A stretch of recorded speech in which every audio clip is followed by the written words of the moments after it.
اولین جلسه کلاس ما هست هنوز گروهی رو تشکیل ندادیم که از طریق واتساپ و گروه هامون بتونیم مطلع بشیم. اگر احیانا کسی از دوستانتون داره بهتون پیام میده که نمیتونه وارد کلاس بشه، لطفاً به من بگین که ما بدونیم که آیا مشکل حل شده یا اینی که نه هنوز بچه ها برای ورود مشکل دارن. یکی از بچه ها گفته بود این دست توی چارت نیست، من متوجه منظورشون نشدم. آقای نظری فکر کنم. منظورتون از این که این دست توی چارت نیست چیه آقای نظری؟ منظورتون؟ حالا تا بخوایم درس هم شروع بکنیم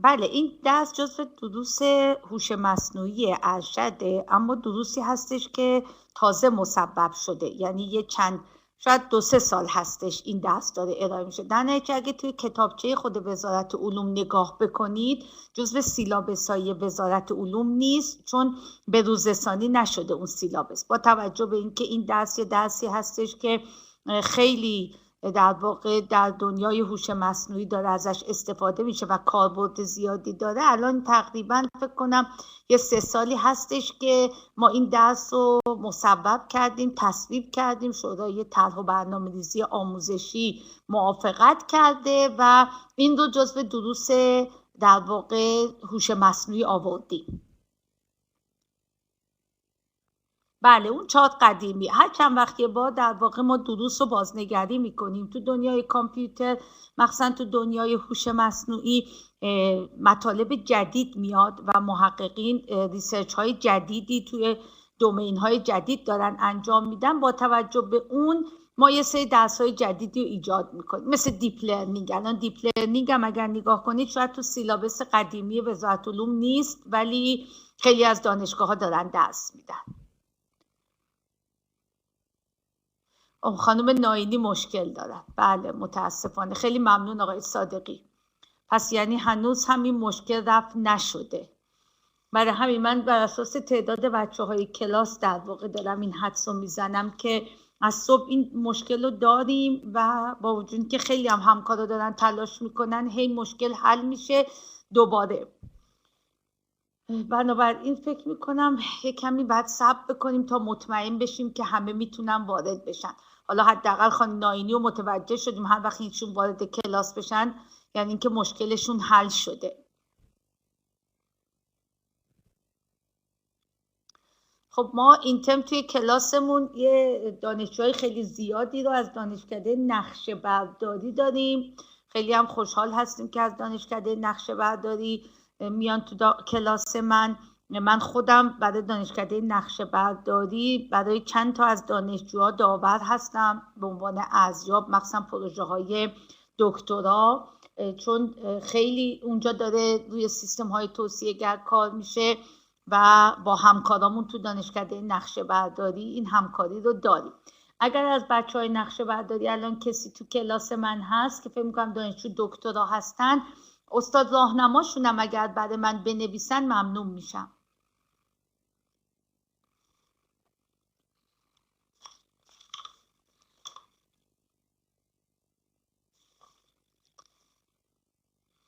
چون قطعا استاد راهنماهاشون مشخص هستش، من بدونم. بله آقای بهادری زاده بله از دانشجوی دکترا هستن و ورودی جدیدم فکر کنم هستن. خیلی هم خوش آمدیم به دانشگاه خواجه نصیر.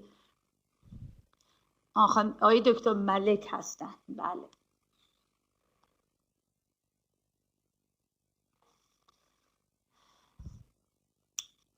خب دیگه 2 نفر اسامی که من دارم، خانم حسنزاده، آقای رشیدیان، آقای موسوی هم فکر کنم از دانشجوهای ارشد هستن و اگر ایشون هم استاد راهنماشون مشخصه بفرمایند. آقای موسوی، دکتر صادقی، بله آقای موسوی، آقای دکتر صادقی هستن. خب من ایمیلم هم اینجا می نویسم. دانشجوهایی که حالا استاد راهنماهاشون هم مشخص کردن، اگر عنوان حالا دانشجوی ارشد که قطعا عنوان تزش باید مشخص شده باشه، ولی دانشجوهای دکترا هم اگر حدوداً مشخصه رو چه موضوعی میخوان کار بکنن، اگه برای من ایمیل بزنن شاید ما بتونیم توی این درس مخصوصا رو کارای ریسرچی که قرار انجام بشه دانشجوها رو ببریم به سمت و سویی که در واقع کمک بشه به اون پروژه‌ای که میخوان انجام بدن. و توی فرصتی حالا نمیخواد عنوان پروپوزالتون رو دقیق به من بگین که حالا توش نوآوری یا هر چیزی داره، ولی حدوداً اگر مشخص بشه، چون قطعاً دارین از سامانه‌های توصیه‌گر استفاده میکنین که همکارا پیشنهاد دادن که این درس رو بردارین. خب آقای موسوی گفتن، آقای بهادری هم همینطور. خب خانم حسنزاده اگه تشریف آوردن، ایشون هم اگر به من بگن استاد راهنماشون کی هست، چون دیگه بقیه فکر کنم. خب آقای نظری و آقای نوربخش هم فکر کنم دانشجو دکترا هستن، درست میگم؟ از بچه‌های هوش هستن. آقای نوربخش نه، ولی فکر کنم آقای نبوی و آقای نظری. آقای نظری هوش هستی.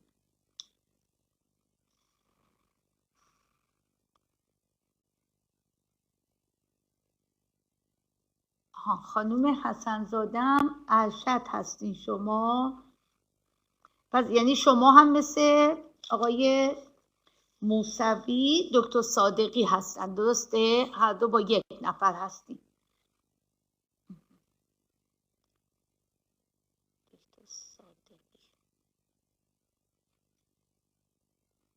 پس فقط یه دانشجو هستن. آقای رشیدیان هستن، فکر کنم دانشجو شاید دکترا باشن. خب خانم ناینی هم بالاخره موفق شدین وارد کلاس بشین. فکر کنم کم کم داره مشکل حل میشه، بچه‌ها دارن یکی یکی وارد کلاس میشن.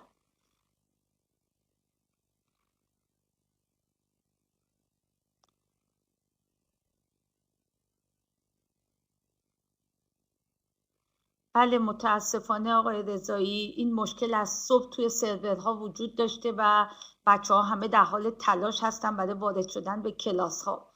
برای همینم من شروع نکردم درس رو بر اساس تعداد بچه‌ها. آقای رشیدیانم دکتر ملک هستن. خیلی ممنون. دکترا هستن دیگه آقای بهادری زاده، درسته آقای رشیدیان؟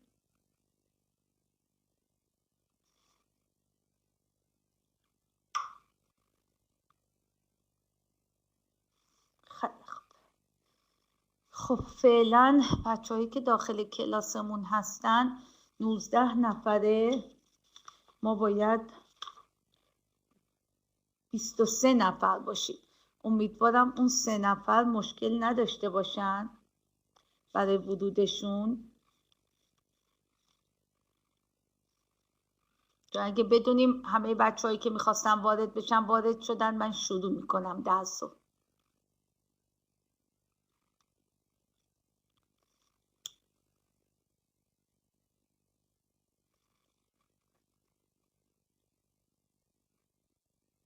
خب دیگه کسی از بچه‌ها پیغامی دریافت نکرده از دوستانش که تونستن وارد کلاس بشن یا نه؟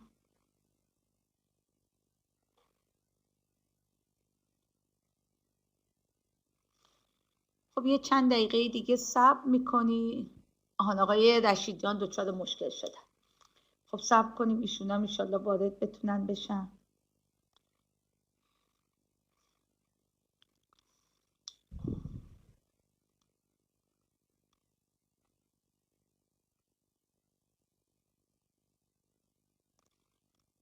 خب یه صحبتی هم حالا تا قبل از اینی که بخوایم درس رو شروع کنیم با دانشجوهای ارشد ورودی جدیدمون داشته باشیم. اول از همه که تبریک میگم به جمع دانشگاه خواجه نصیر و در واقع خانواده نصیر، خوش آمدین همتون. اونهایی که ورودی جدید ما هستن، ارشد هوش هستن و این درس رو با من دارن، حالا فردا جلسه معارفه خواهیم داشت، بیشتر با اساتید آشنایی پیدا خواهند کرد.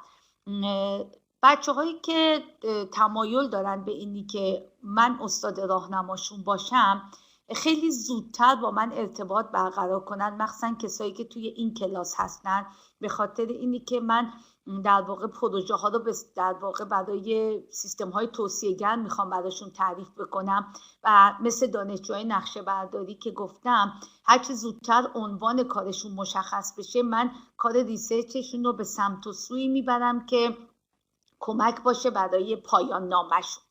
برای همین بعد از جلسه معارفه فردا، اگر بچه ها تمایل داشتن که با من در واقع تزشون رو بردارن، هرچی سریعتر به من خبر بدن که یه حالا جلسات گفتگویی با هم دیگه داشته باشیم. خب آقای رشیدیان هم خدا رو شکر تونستن وارد کلاس بشن. خب آیا کسی دیگه از بچه ها هست که مطلع باشین که هنوز مشکل داره؟ 20 نفر هستیم، 3 نفر وارد نشدن و شاید مشکل داشته باشن.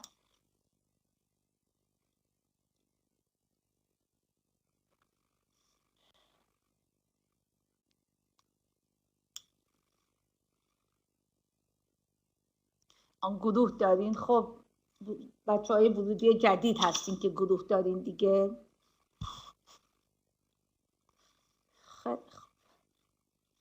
خب بذارین یه حضور غیاب هم داشته باشیم حالا تا ببینیم غایبمون کی هستش. هر کسی رو که میخونم لطف کنه دستشو بلند کنه، من بر اساس دستشونو که بلند میکنن حضورشونو خواهم زد.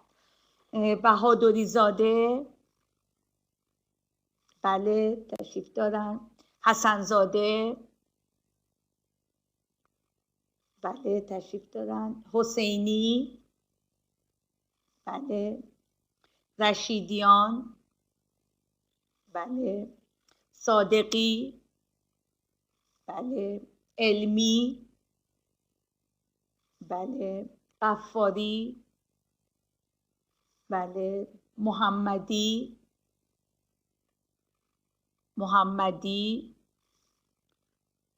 سعید محمدی، خب ایشون غایب هستن. مسلمی، بله. موسوی، بله. ناینی، بله. گنجی، بله. حاتمی، بله حضور دارن. رضایی، بله. زارعی، بله حضور دارن. زیوری، بله دیگه حضورتون رو که میذارم میتونین دستاتون رو بیارین پایین. ساغری، بله. سلطانی مهر، بله. اگر درست بخونم کرکی، درست میخونم فامیلیتون رو؟ کیارش کرکی، خب غایب هستن. آقای سعید مزرمی، درست میخونم؟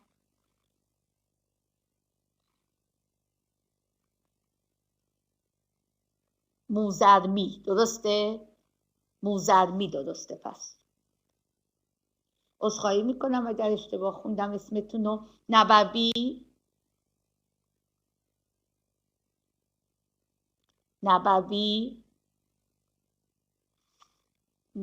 غایب هست. نظری، بله حضور دارن. نوربخش، بله. خب با توجه به اینی که جلسه اولمونم هست، در واقع یه معارفه‌ای خواهیم داشت از اینی که چه مطالبی رو شما تو این درس خواهین خوند، چه ارزیابی توی این کلاس انجام خواهد شد و چون رکوردم میشه فقط 3 نفر از دوستان هستن که هنوز نتونستن بیان، حالا توی گروه هم جوابی ندادن. 2 تاشون از بچه‌های جدید هستن و بنابراین اگر اجازه بدین بچه‌ها شروع کنیم. یه فایل هایی رو من براتون واگذاری کنم، یه توضیحاتی بدم، مطالبی که قرار اینجا مطالعه بشه و کارهایی رو که ازتون انتظار دارم. خب اول از همه بریم سراغ مطالبی که درس میدیم و ریفرنس درسمون، کتابمون.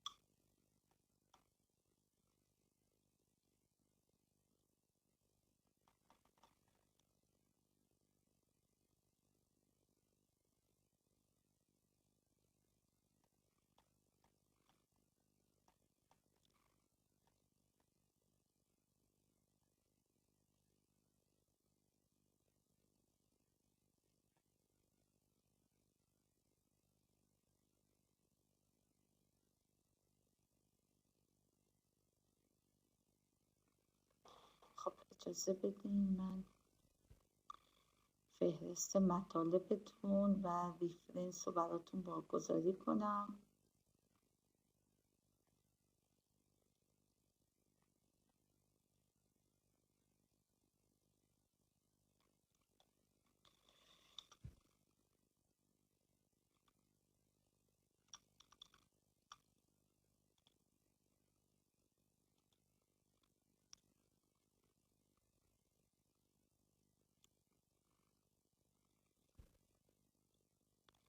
خب همونطور که همتون میدونین اسم این درسی که ثبت نام کردین درسی تحت عنوان ریکامند سیستمه که حالا ما به صورت مخفف RS در طی کلاس راجعش صحبت خواهیم کرد.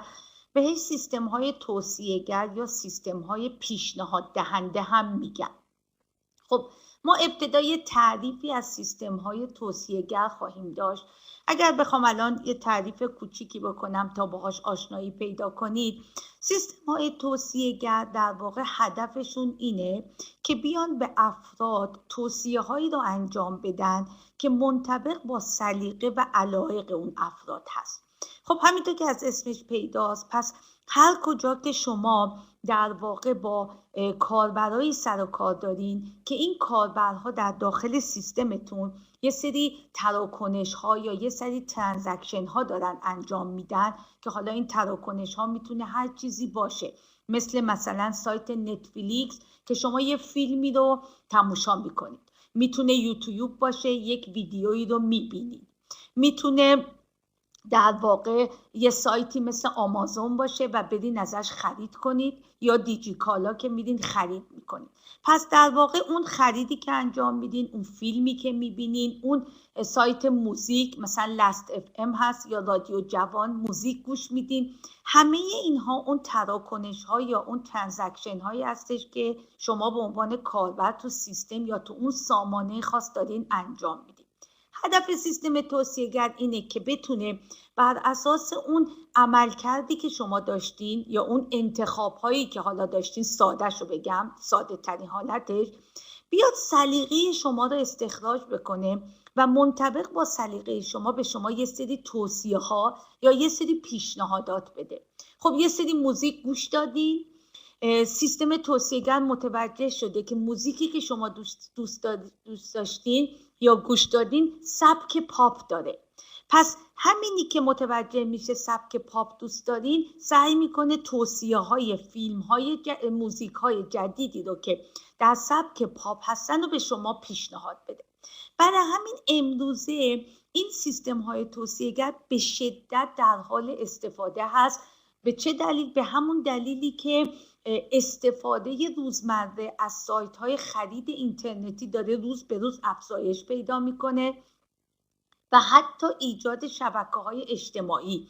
سوشیال نتورک ها دیگه همتون باهاش آشنایی دارین. امروزه سوشیال نتورک های زیادی داریم، حالا از فیسبوک گرفته تا یوتیوب و در واقع تلگرام، واتساپ و هر کدوم از اینها. و اگه دقت بکنید همه این سیستم هایی که شبکه‌های اجتماعی هستن به یک نوعی در دل خودشون سامانه یا سیستم توصیه‌گر دارن. فیسبوک به شما پیشنهاد دوستی میده، یه سری افراد رو به شما پیشنهاد میده که میتونن دوست شما باشن، اون سیستم توصیه‌گر داره این کارو میکنه. تو اینستاگرام به شما یه سری پیشنهاداتی میشه که میتونین این افراد رو فالو کنین. همه اینها کار سیستم های توصیه‌گر. برای همین خیلی اهمیت پیدا کرده و در واقع حتی در رشته های مختلف هم داره سیستم های توصیه‌گر استفاده میشه. همین الان دارین میبینین بچه های نقشه برداری به شدت به سمت و سوی سیستم های توصیه‌گر رفتن. خب یه معرفی کلی خواهیم داشت، تاریخچه پیدایشش، مدل های مختلف سیستم توصیه‌گر، چالش هایی که توش وجود داره، هدفش چیه و ما به دنبال چی هستیم و انشالله تو چپتر 1 راجبش صحبت خواهیم کرد. چپتر 2 تمرکزش میاد روی یکی از مدل ها، حالا یا میتونیم بگیم رویکردها یا اپروچ هایی که توی سیستم های توصیه‌گر وجود داره تحت عنوان پالایش همکارانه که بهش میگیم collaborative filtering یا CF میگیم، یا پالایش مشارکتی میگیم، حالا ترجمه های مختلفی وجود داره. میایم اون مدل از سیستم های توصیه‌گر رو با هم بررسی میکنیم که 2 تا خودش متد مختلف داره. تو چپتر 2 متد هایی که مبتنی بر همسایگیه میخونیم، تو چپتر 3 متد هایی رو میخونیم که مبتنی بر مدلن. سیستم هایی که مبتنی بر مدلن در واقع میان از روش های ماشین لرنینگ یا یادگیری ماشین استفاده میکنن، داده های سیستم رو لرن میکنن، آموزش میدن، یک مدل استخراج میکنن و بر اساس اون مدل استخراج شده پیشنهادا داره انجام میشه. یکی دیگه از مدل های سیستم های توصیه‌گر که تو چپتر 4 باهاش آشنا خواهیم شد، سیستم هایی هستن که مبتنی بر محتوا، اصطلاحاً بهش میگیم content based recommender system. این کانتنت در واقع برمیگرده به اون فیچر یا اون ویژگی اون قلم یا آیتم. خب همینجا بذاریم بهتون بگم، چون ما نمیدونیم سیستم توصیه‌گر ما برای چه سامانه خاصی داره طراحی میشه، آیا آمازونه که داره یه سری کالا میفروشه، آیا نتفلیکسه که داره فیلم در واقع اجاره میده، آیا رادیو جوانه که موزیکه، بنابراین موزیک، فیلم، کتاب خریداری بشه. همه اینها رو ما در سیستم های توصیه‌گر بهش میگیم آیتم و ترجمهش رو میکنیم قلم. بنابراین نمیتونیم حتما بگیم کالا، چون کالا یه کمی بی‌معنی میشه برای موزیک. برای همینم به همه اینها نمیگیم کاستمر یا مشتریای سیستم، به همشون میگیم کاربرای سیستم. کسی که اومده تو یوتیوب یه فیلم رو دیده، کسی که اومده توی رادیو جوان یه آهنگ گوش داده، رفته تو سایت دیجیکالا یه کالایی رو خریده.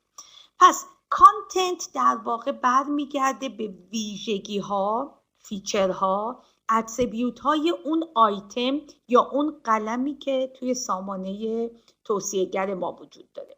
مثلا برای فیلم ما میدونیم که این فیلم سبکش چیه، کارگردان فیلم کیه، هنرپیشه نقش اول چه. ما به همه اینها میگیم فیچرهای اون فیلم و در قالب کانتنت. مدل بعدی مدلی هستش که مبتنی بر نالج یا دانشه، بهش میگیم knowledge based recommender system. دانش یا نالج اختصاص داده میشه اینجا بچه ها به اینی که کاربرای سیستم ما در واقع یوزرها ترجیحاتشون میاد به صورت صریح و اکسپلیسیت بیان میشه.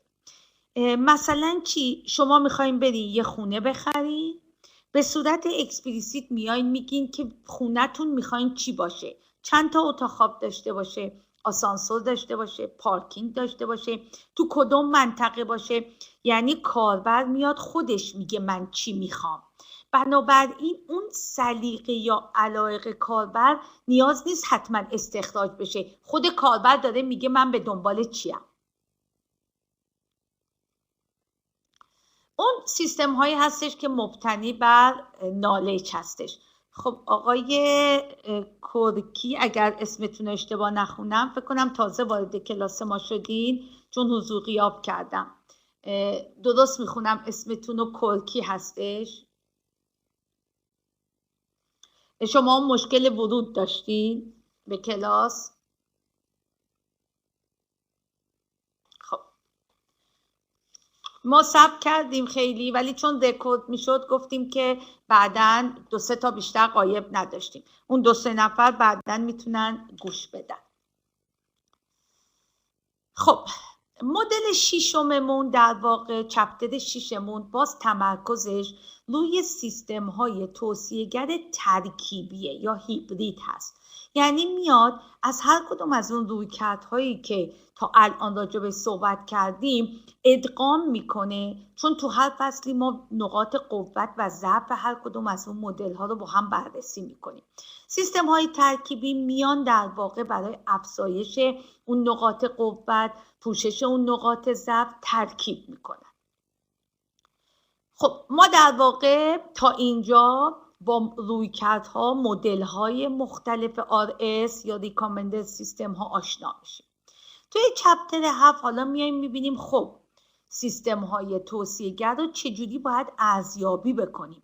یه معیارهایی نیاز داریم که بگیم آیا این سیستم توصیه‌گر ما داره خوب عمل میکنه.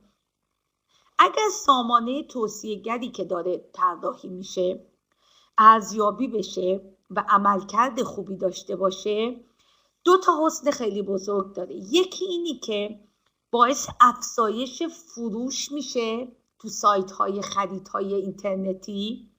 شما وقتی که اعتماد داشته باشین به اینی که کالایی رو که یک بار خریدین کالای مشابه اون بهتون پیشنهاد بشه، شما اون کالا رو خریداری کنید و خوشتون بیاد، در این صورت افزایش فروش اون سامانه است. از طرف دیگه رضایت کاربرها هم افزایش پیدا میکنه، ماندگاری کاربرها در سیستم بالا میره. خب تو چپتر 7 در واقع ما میبینیم که چجوری این سیستم های توصیه‌گر یا RS رو ارزیابی بکنیم. توی چپتر 8 در واقع تا چپتر 6 ما مدل های پایه و بیس سیستم های توصیه‌گر رو میخونیم. از چپتر 8 به بعد وارد سیستم های جدید توصیه‌گر میشیم که یکی از اونها سیستم هایی هستش که حساس به کانتکست. این کانتکست بچه‌ها کانتنت نیست. اجازه بدیم من همین الان درستش کنم چون این خیلی مهمه، چون بعدنم میمونه. امیدوارم فقط فایل وردش رو داشته باشم که بتونم تصحیحش بکنم. چند لحظه به من اجازه بدین.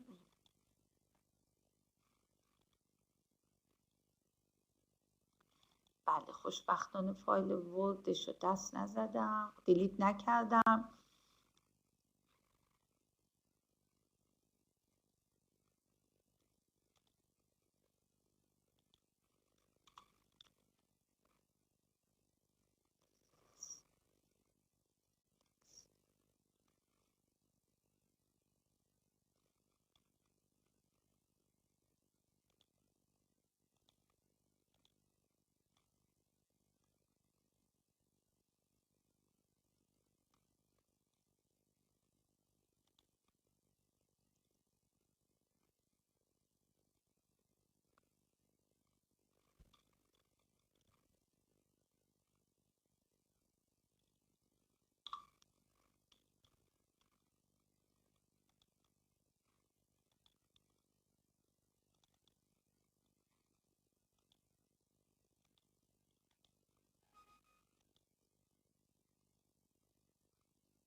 اینو درست کردم براتون بارگذاری کنم.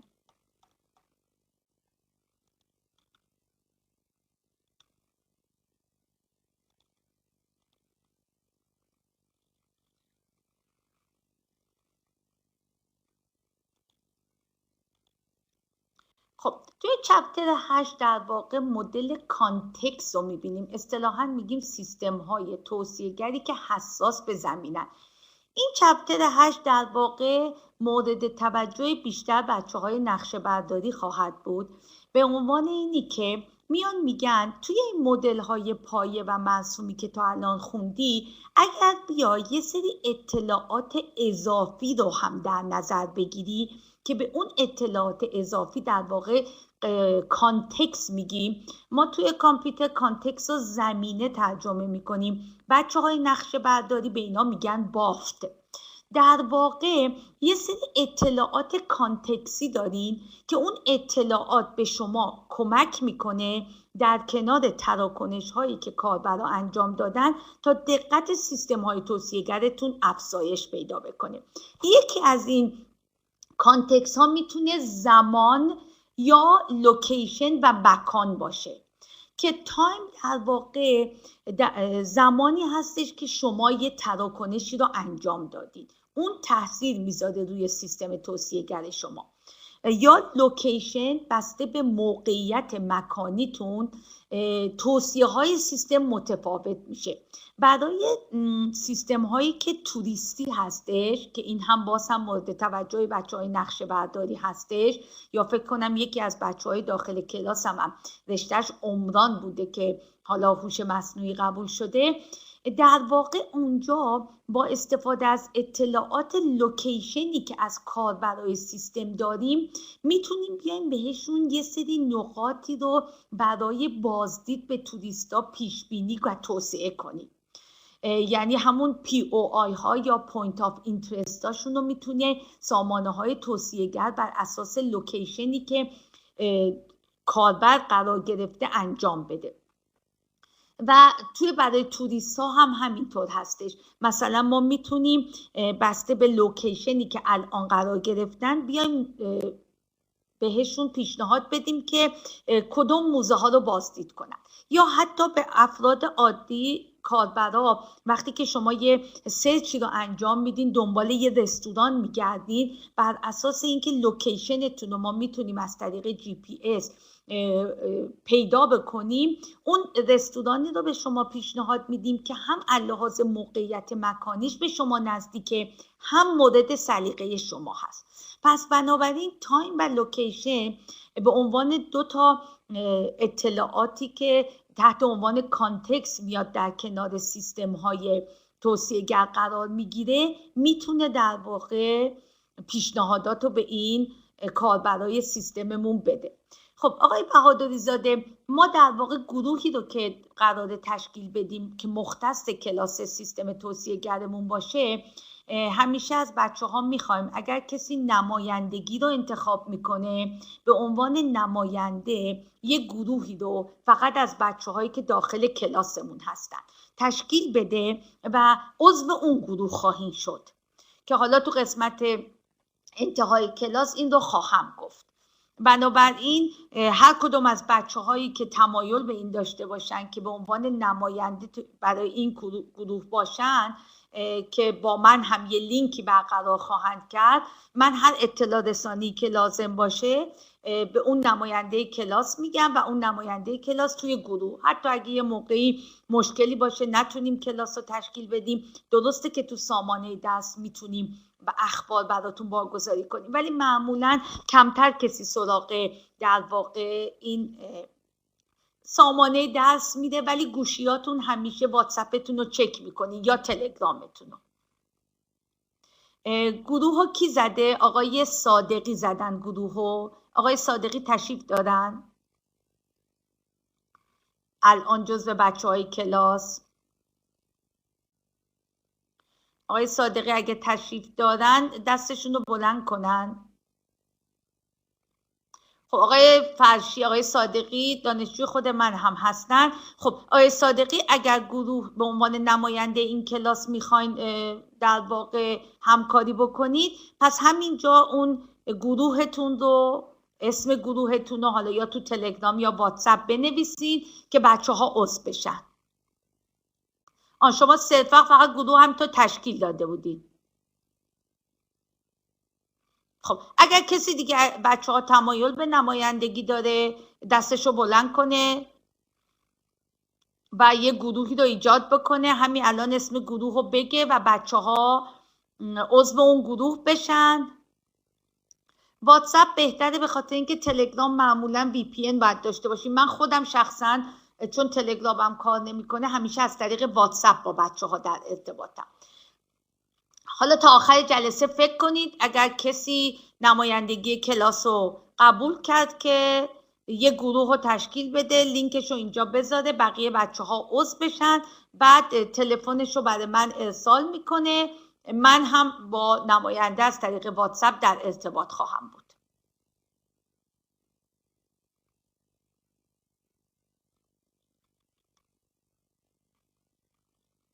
خب توی چپتر 10 بچه ها در واقع میایم توی شبکه ها یا نتورک ها نگاه میکنیم ببینیم که این سیستم های توصیه‌گر چه توصیه های ساخت یافته‌ای رو میتونن توی این شبکه ها داشته باشن.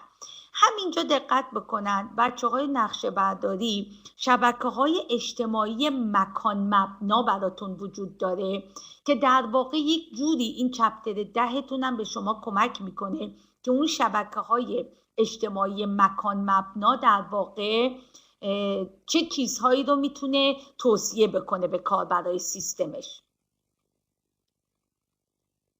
توی چپتر 11 میایم در واقع سامانه های یا سیستم های توصیه گری رو مورد بررسی قرار میدیم که روابط اجتماعی و اعتماد بین کاربرا که مثل در واقع تحت عنوان تراست یا سوشیال میاد کمک میکنه به سامانه های توصیه گر که دقت توصیه ها افزایش پیدا بکنه. مبحث فصل 12 که خیلی مبحث بروزی هم هستش این هستش که بیایم نگاه کنیم که به این سیستم های توصیه گر چجوری میشه حمله شه، اتک ها رو بررسی کنیم و چی کار بکنیم که این سیستم ها در مقابل حملات مقاوم باشن. و چپتر 13 که امیدوار هستیم که بتونیم بهش برسیم در واقع میایم تاپیک های پیشرفته‌ای که در حوزه سیستم های توصیه گر راجع به صحبت میشه رو با هم دیگه یه مروری داشته باشیم.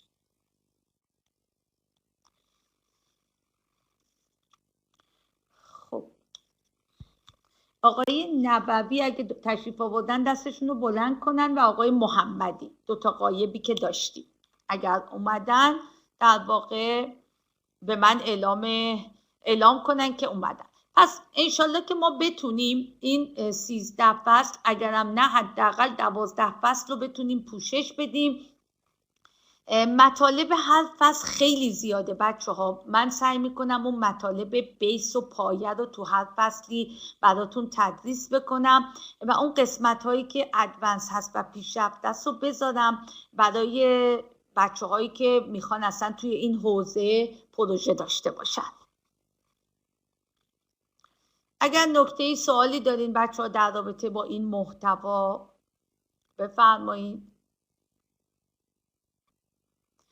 اگر نه من برم ارزیابی کلاس رو راجع به صحبت بکنم که مورد علاقه همه دوستان هست و بدونن که انتظاراتی که ما توی این کلاس ازتون داریم چی هستش. خب خانم سلطانی مهر در حال تایپ هستن، حالا تا شما تایپ میکنی.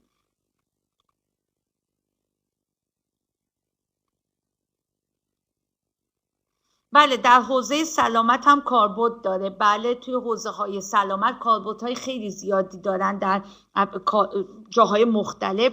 تو حوزه های سلامت هم شما در واقع میتونین سیستم توصیه گرتون بتونه به کاربرای سیستمتون توصیه های در رابطه با سلامت و بهداشت بده. حالا یا تغذیه است یا در رابطه با ورزش هستش، همه اینها کاربردهای زیادی داره.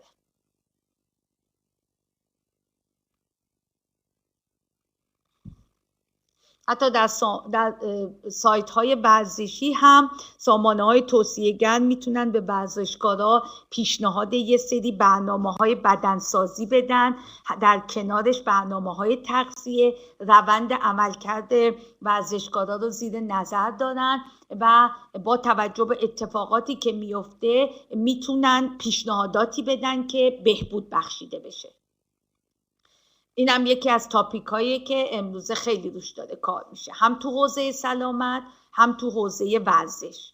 و این چند سالی که به خاطر کرونا در واقع همه کارهای آنلاین افزایش پیدا کرده، این سیستم های توصیه‌گر بیشتر خودشونو دارن نشون میدن و در واقع یک رقابتی شده بین سامانه های هم خریدهای اینترنتی هم سامانه هایی که در واقع دارن یه امکاناتی رو در اختیار کاربران میذارن و به خاطر ماندگاری کاربرای سیستم تلاش میکنن سامانه های توصیه‌گر خوبی طراحی بکنن. یکی از مشکلاتی که دیجیکالا ابتدای کار داشت، اولش فروش خیلی خوبی داشت، بعد از یه مدتی کاربرای سیستمش کاهش پیدا کردن به دلیل این بود که اصلا سامانه توصیه‌گر نداشت.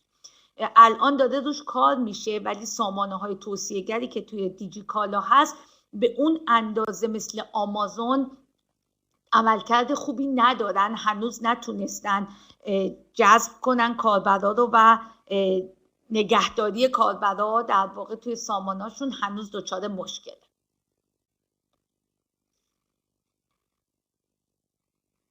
اگه نکته‌ای با سوالی هست بچه‌ها بفرمایید. خانم نائینی بفرمایید، من دسترسی برای سلام استاد، میبخشید شما راجع به کانتنت و کانتکست که توضیح میدادید خواستم ببینم فرقش چیه؟ شما مثلا برای فکر میکنم کانتنت ها مثلا گفتین که فیچرهای اونه، یعنی مثلا خود موضوع ژانر فیلم یا حالا کارگردانش، نه برای کانتکست هم مثال لوکیشن و تایمش رو زدید. وقت فرق اینا دقیقا چیه؟ ببین، لوکیشن یا تایم کانتکسی اطلاع اضافیه که شما دارین. مثلا شما یه فیلم کارگردانی آقای کیارستمی رو دیدی با نقش اول فیلم شهاب حسینی، این میشه کانتنت. اما اینی که اون فیلم رو تو چه زمانی دیدی، مثلا صبح دیدی یا بعد از ظهر دیدی یا شب دیدی، متفاوته.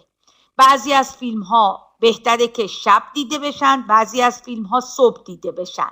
اون بحث تایم میشه، یعنی برای ما مهمه که تو چه زمانی دیدی. یا مثلا میخوای یه سری توصیه های لباس به افراد انجام بدی، کانتنت ویژگی های لباسه، جنس لباس توی پاچش چی هستش، زنونه است، مردونه است، تاپ، شلوار، کته. اما توی کانتکست میای میگی که اگر میخوای تو زمان زمستون به کاربر پیشنهاد بدی، تاپ پیشنهاد نمیده، میاد پالتو پیشنهاد میشه. اون در واقع اون تایم مطرح میشه.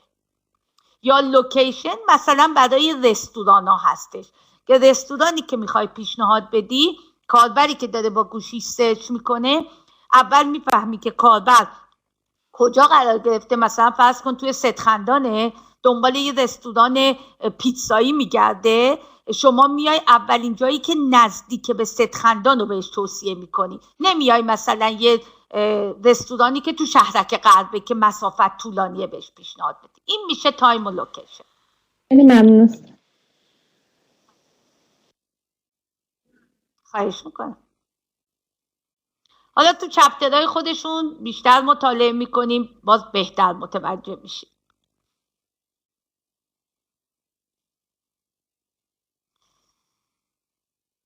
خب باز اگه سوالی نکته هست بچه ها بگین. خب برم سراغ فایل دیگه ای رو براتون آپلود کنم.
مرجع اصلی درسمون بچه ها کتابی هستش که تحت عنوان ریکامندد سیستم، یک کتاب تکست بوکی هست، سال 2016 نشریه اشپرینگر چاپش کرده.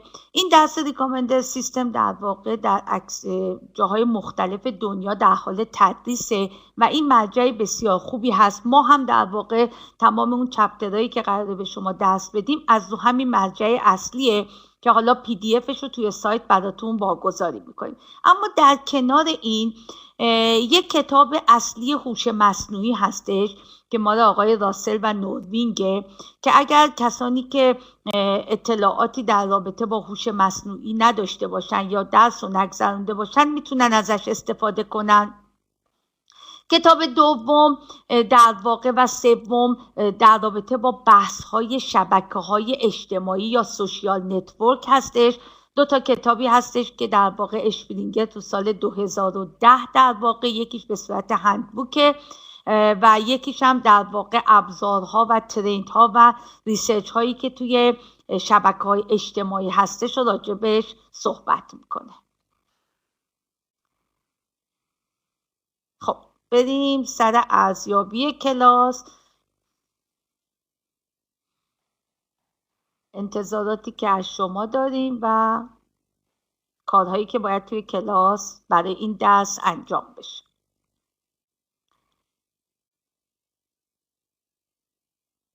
خب با توجه به اینکه کلاس ها آنلاین هست و امتحان ها هم در واقع آنلاین برگزار میشه، ما بارم امتحانات میان ترم و پایان ترم رو کاهش میدیم و نمره رو میشکنیم روی انجام تکالیف مختلف. بنابراین میان ترممون 3 نمره خواهد داشت، پایان ترممون 4 نمره که هر دو به صورت کتبی هست. بچه‌هایی که قبلا با من درس داشتن آشنایی دارن با این نحوه امتحان گرفتن من، اما برای دانشجوهایی که تازه به جمعمون پیوستن، روز امتحان همه وبکم ها روشنه. من تصاویر دانشجوها رو دارم، در کنار دستشون یه برگه امتحانی، یک ورق سفید، اسمشون رو روش نوشتن. من سوالا رو دونه بدونه در سامانه دست مثل اینجا بارگذاری میکنم. یه تایمی رو بهتون اختصاص میدم، مثلا 10 دقیقه 1 رو. شما به اون سوال پاسخ میدین. زمان امتحان که تموم شد، در این صورت شما 2 تا کار باید انجام بدین. اول باید از صفحه‌ای که پاسخ دادین عکس بگیرین. در سامانه دست یه جایی رو من باز میکنم، اونجا بارگذاری میکنید. بعد از اون همون برگه ای رو که پاسخاتون رو روش نوشتین، با اون برگه عکسای سلفی میگیرین از خودتون و اون عکس رو در گروهی که قرار ایجاد بشه ارسال میشه. روز امتحان نماینده کلاس بررسی میکنه اون عکس‌ها رو که دریافت کرده. من هم برگه هاتون که بارگذاری شده رو بررسی میکنم. بعد میریم سراغ سوالای بعدی، یعنی سوال به سوال ما این کار رو انجام خواهیم داد. این نحوه امتحان هم میان ترممونه هم پایان ترممونه.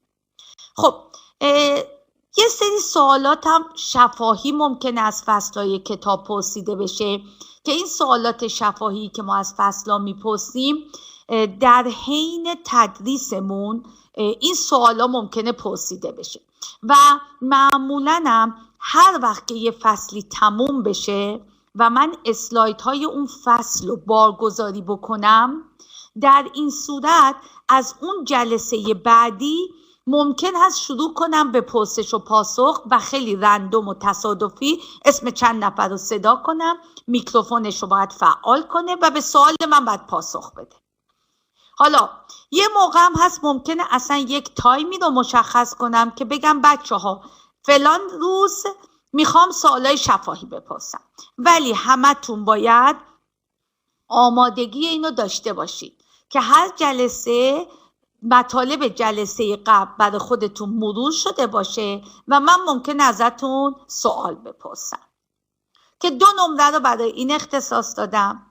یک نمره فعالیت کلاسیه. فعالیت کلاسی به معنای اینه که مشارکت دارین در کلاس، به این صورت که سوال پرسیده میشه، من اگه سوالی میپرسم جواب میدین، اصلا کاری ندارم جوابتون درسته یا غلطه، مهم اون مشارکتیه که توی کلاس دارید. یعنی کلاس نمیخوایم به این صورت باشه که همش من صحبت بکنم، حتما میخوایم دانشجوها هم مشارکت داشته باشن. حضور در کلاس که حضور غیاباتون هستش که من هر جلسه دارم انجام میدم. یه سری تکالیف براتون واگذاری میشه که حالا این تکالیف ممکنه در حد پیاده سازی های کوچیک باشه، در حد ریسرچ باشه یا حل کردن یه سری مسائل باشه.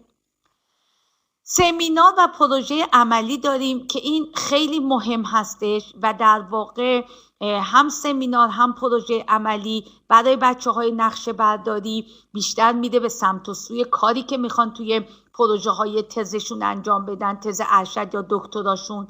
بچه‌هایی هم که میخوان با من ورودی‌های جدید در واقع تز بردارن، سمینار و پروژهشون رو به اون سمت هدایت خواهم کرد که در واقع کاری که انجام میدن یک کار مؤثر براشون باشه. حالا سمینارمون چجوریه؟ هر کدوم از دانشجوهای کلاس باید یک مقاله، یک پیپر جدید، وقتی که میگم جدید بچه ها 2021 غیر از اون نه، یعنی مقاله باید در 2020 یا 2021 به چاپ رسیده باشه. این نکته اول. نکته دوم اینه که مقاله حتما باید در مجله به چاپ رسیده باشه، نه کنفرانس. پس ژورنال میخوایم باشه، نه کنفرانس. 3. حتما باید متن مقاله به انگلیسی نوشته شده باشه. اگه خود کار در زبان فارسی باشه مشکلی نیست، متن مقاله باید به انگلیسی نوشته شده باشه. هدفمون هم این هستش که مطالب رو به انگلیسی بخونین، متوجه بشین که داره چی میگه نویسنده. بعد قراره که در قالب یک سمیناری بیاین این مطالب رو برای ما پرزنت کنین. حالا یه سری پاورپوینت تهیه میکنین، 10 الی 15 دقیقه بهتون فرصت داده میشه، اون مقاله رو میاین برای ما صحبت میکنید که نویسنده اون مقاله چه کاری رو انجام شده، چه الگوریتمی، چه روی کردی، به چه نتایجی رسیده و در چه حوزه‌ای داره کار میکنه، نوآوریش چی بوده. دقت کنید اون پیپری که انتخاب میکنید، نویسنده اون مقاله اگه یه الگوریتمی ارائه داده، یه کاری رو پیاده سازی کرده، نتایجش رو به دست آورده، پروژه عملی شما در واقع منطبق با همونه. یعنی شما اون مقاله رو که انتخاب میکنین، روز اول باید حواستون جمع باشه. اول از همه آیا مجموعه داده هایی که اون مقاله استفاده کرده به صورت اوپن سورس در اختیارتون هست که بتونین روی اون پیاده سازی کنید. بعد باید خوب مقاله و کار اون محقق رو بفهمین چیه تا بتونین پیاده سازی بکنین. حالا معمولاً مقاله ها کارشون رو اومدن با چند تا روش مقایسه کردن. شما نیاز نیست تمام اون روش ها رو پیاده سازی کنید در پروژه عملی. شما در واقع همون کار محقق رو پیاده سازی میکنید. برای همین میگم در راستای تزتون باشه، خب خیلی بهتون کمک میکنه.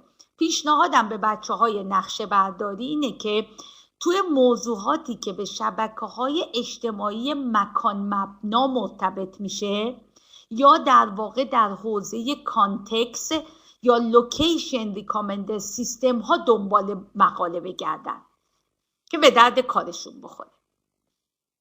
پس ولی پرزنتی که شما انجام میدین، ارائه و سمینارتون به زبان فارسیه و ترجیحاً اصطلاحاتون باید به فارسی آماده شده باشه، مگر اینکه یه سری اصطلاحات توی اون مثلا اسلایدتون به انگلیسی باشه.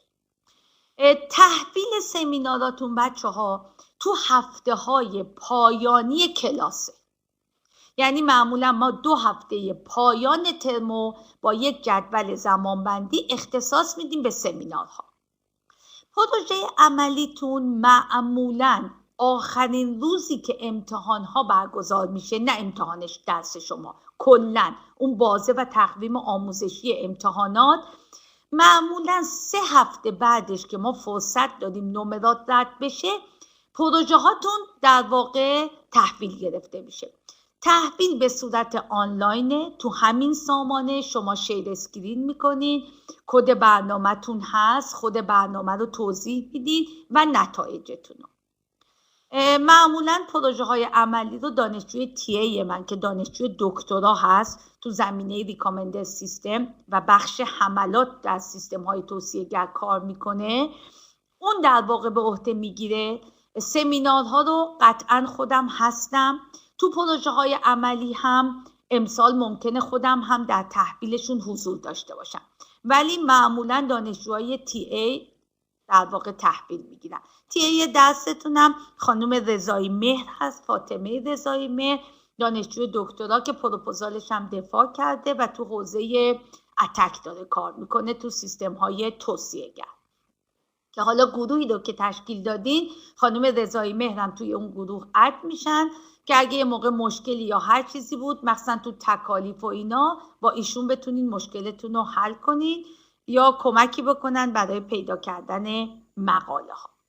این در واقع ارزیابی کلاس ما خواهد بود بچه ها.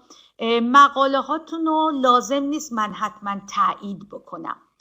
توی سامانه دست یک جایی رو به عنوان تالار مباحثه ایجاد خواهم کرد. هر کسی مقاله ای رو که انتخاب میکنه و قطعیه عنوانش رو اونجا بارگذاری میکنه که همپوشانی بین مقاله ها به وجود نیاد و نفر بعدی وقتی که میخواد یه مقاله ای رو انتخاب بکنه برای ارائه حتما نگاه کنه تو اون تالار مباحثات که کسی اون مقاله رو انتخاب نکرده باشه. اگه سوالی نکته‌ای دارین در رابطه با ارزیابی کلاستون بچه ها بگین، یا حتی در رابطه با مقاله، سمینار و پروژه عملی که قراره انجام بدین.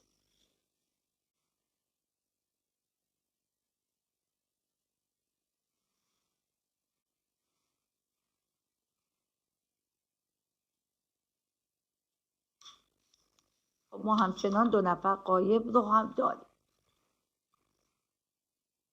ارائه سمینارتون یه سری اسلاید تهیه میکنید. در واقع اسلایدی که تهیه میکنید منطبق با مطالبی هستش که توی اون مقاله انتخابی شماست. یعنی میایم برای ما صحبت میکنید که نویسنده توی این مقاله چه روی کردی رو ارائه داده، الگوریتمی که ارائه داده توضیح میدین، مجموعه دادهش رو توضیح میدین، نتایجی که به دست آورده. این میشه سمینار شما و زمان ارائه‌تون هم هفته آخر کلاس هاست. یعنی من فکر کنم پایان کلاس ها دی ماهه 2 هفته آخر، ولی زمان انتخاب مقاله هاتون رو از الان ماکسیموم تا 2 هفته یا 3 هفته دیگه فرصت دارین که مقاله هاتون رو انتخاب بکنید، چون هرچه زودتر مقاله رو انتخاب بکنید زودتر آماده میشه. یعنی نمیذاریم روزای آخر باشه، تایمش رو همه رو مشخص میکنیم. یه کمی که از دستمون گذشت، مخصوصا چپتر 1 که مقدم است، متوجه شدین که در واقع سامانه های توصیه گر چیا هستن و اون کلید واژه های سرچتون رو میتونین پیدا کنین. باید مقالهاتون رو انتخاب کنین و خیلی رندوم و تصادفی زمانبندی میکنم آقای موسوی که هر کسی چه روزی و چه ساعتی باید ارائه بده. با توجه به اینکه بچهای کلاسمون 22 نفر هستیم که فکر نکنم دیگه اضافه بشه، هر کدومتونم 10 دقیقه الی 1 رو معمولا تو هر جلسه 4 نفر ارائه میدن، در واقع 4 الی 5 نفر. برای همین 4 جلسه رو ما اختصاص میدیم به سمینارها، اونم 4 جلسه آخره، مگر اینی که درسمون تموم نشده باشه و بخوایم یه جلسه اضافه تر بذاریم.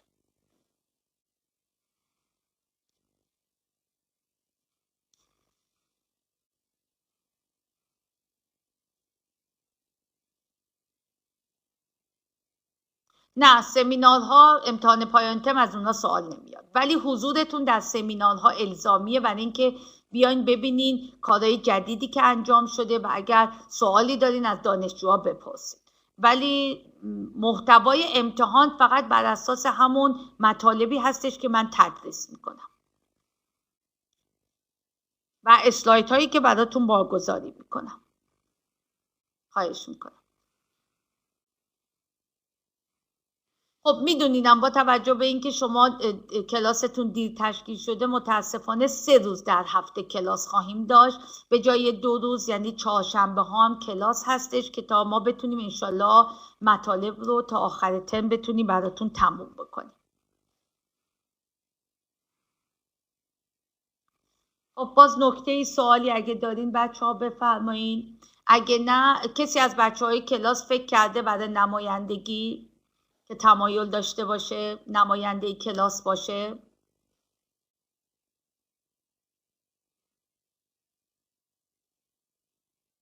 چهارشنبه کلاسمون ساعت فکر کنم اجازه بدین تا اونجایی که به من گفتن فکر کنم 3:30.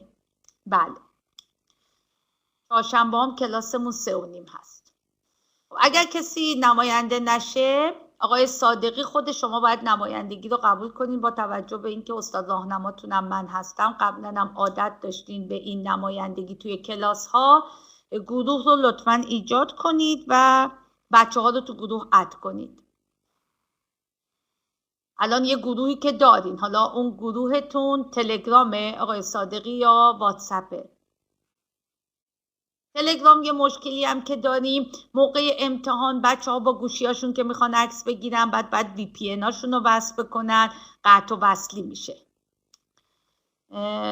آقای صادقی اگر واتساپ درست بکنین فکر کنم برای امتحان ها راحت تر باشیم.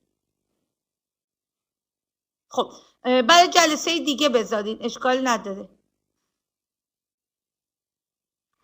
جلسه بعد 3 شنبه اون گروه واتساپتون رو اعلام میکنین به بچه ها همه اد میشن.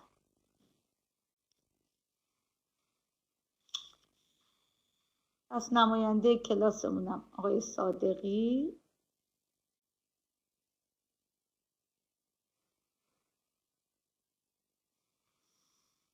خب اگر سوالی هست بچه ها ابهامی نکته‌ای هست بفرمایید. درس رو انشالله از جلسه آینده شروع خواهیم کرد.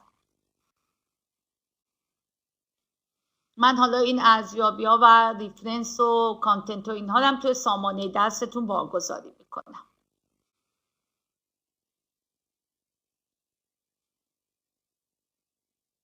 خب اگر سوالی نیست بچه ها همگی خسته نباشید. خدا نگهدار تا جلسه آینده.